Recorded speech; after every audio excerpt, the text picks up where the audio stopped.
pour la révision des listes électorales, tout se passait très bien.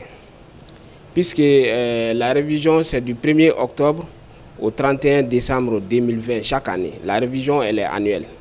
Donc, tout se passait bien du 1er jusqu'au 19 octobre 2020. Puisque c'est à partir du 19 octobre 2020 que notre syndicat, en plateforme avec d'autres syndicats, les syndicats des administrateurs civils, les syndicats des travailleurs du ministère de l'administration territoriale, les syndicats autonomes des administrateurs civils et le comité syndical des agences de développement régional, ADR.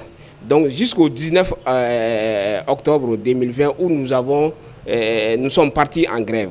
La révision, où nous sommes, les révisions, c'est beaucoup perturbé. Pour ne pas dire c'est arrêté même à certains niveaux.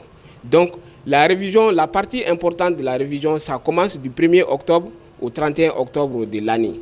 Puisque c'est à cette période-là que les nouveaux majeurs, les personnes qui ont eu l'âge de voter et les personnes qui sont décédées et les personnes qui veulent faire des réclamations viennent faire toutes ces réclamations. Donc du 1er octobre jusqu'au 31, c'est la phase la plus importante de toute révision des listes électorales. Donc comme nous sommes en grève à partir du 19 octobre 2019, tout est arrêté. Tout est arrêté. La révision est pratiquement perturbée sur toute l'étendue du territoire national.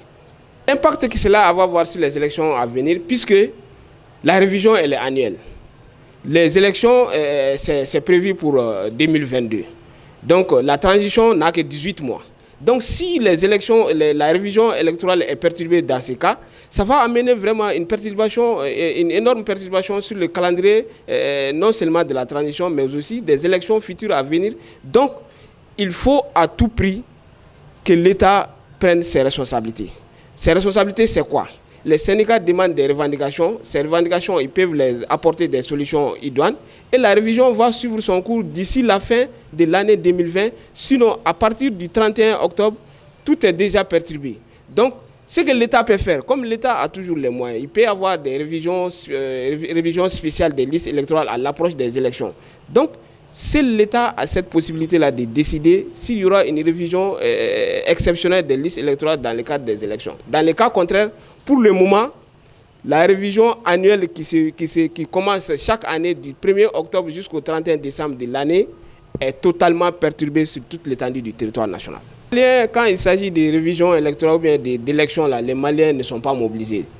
Donc, c'est les politiques qui doivent jouer un rôle important dans la révision des listes, puisque ce sont eux qui doivent amener leurs militants à mobiliser les militants et l'État donne chaque année des milliards aux partis politiques pour jouer cet exercice.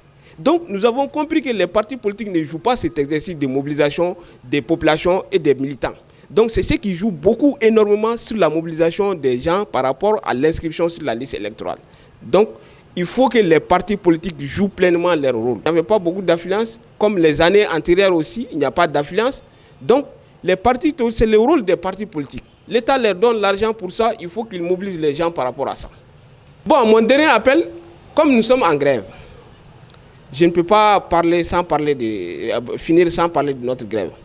Actuellement où je vous parle, nous sommes en négociation avec le gouvernement par rapport à la grève qu'on avait suspendu, c'est-à-dire pas suspendu la grève, c'est-à-dire on n'avait pas eu d'accord avec le gouvernement, c'est pourquoi on est parti en grève. Donc après, ils nous ont revenus, ils nous ont appelé sur la table de négociation aujourd'hui, qui a débuté aujourd'hui le 2 novembre 2020. Actuellement même, j'étais dans la salle quand on m'a fait appel pour venir vous faire cette interview. Nous osons croire qu'à l'issue de ces négociations, nous aurons une satisfaction de la part du gouvernement. Et dans le cas contraire, nous avons déjà une grève illimitée qui doit commencer le 9 novembre. À partir du 9 novembre, nous allons partir en grève illimitée. Toute l'administration territoriale va aller en grève illimitée.